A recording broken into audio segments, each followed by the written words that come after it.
Šum na srcu je česta pojava u dečijoj populaciji. Sam pomen da sa srcem deteta nešto nije u redu budi veliki strah kod roditelja. Šum na srcu ima negde oko 50% dečije populacije. To su takozvani fiziološki ili funkcionalni šumovi ili šumovi zdravog srca. Oni nastaju zato što se krv kroz određene strukture unutar srca kreće turbulentno, pa mi stetoskopom na tako tankom grudnom košu kod male dece taj šum možemo da notiramo.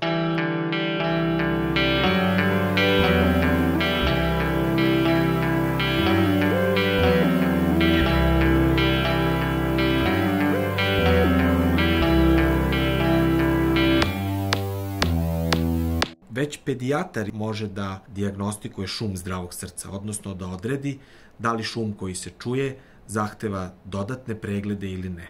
U većini slučajeva, ukoliko vaše dete nema tegobe, onda taj pregled nije hitan, zakazat ćete i doći redovnim putem na pregled kod dečijeg kardiologa. Obično se srčane mane koje su ozbiljne, koje su teške, prikazuju kod dece već u prvim danima, odnosno prvih par meseci života, pa te teške urođene srčane mane zahtevaju te naše hitnije preglede. Kod starije dece, ukoliko dete ima 7, 11, 12 godina i vaš pedijatar tada prvi put registruje šum na srcu, pregled dečijeg kardiologa nije hitan. Fiziološki šumovi na srcu su potpuno bezazleni. Kako deca rastu, kako rastu njihovi mišići, potkožno masno tkivo, mi te šumove više ne možemo da čujemo. Kod one dece kod koje ovakav šum ostane, on je i dalje bezazlen, i dalje ga zovemo fiziološkim i ne pravi nikakav problem. Dete sa fiziološkim šumom na srcu nema nikakva ograničenja. Ono ima apsolutno normalan život, može da se bavi svim vrstama sporta, uključujući i takmičarski.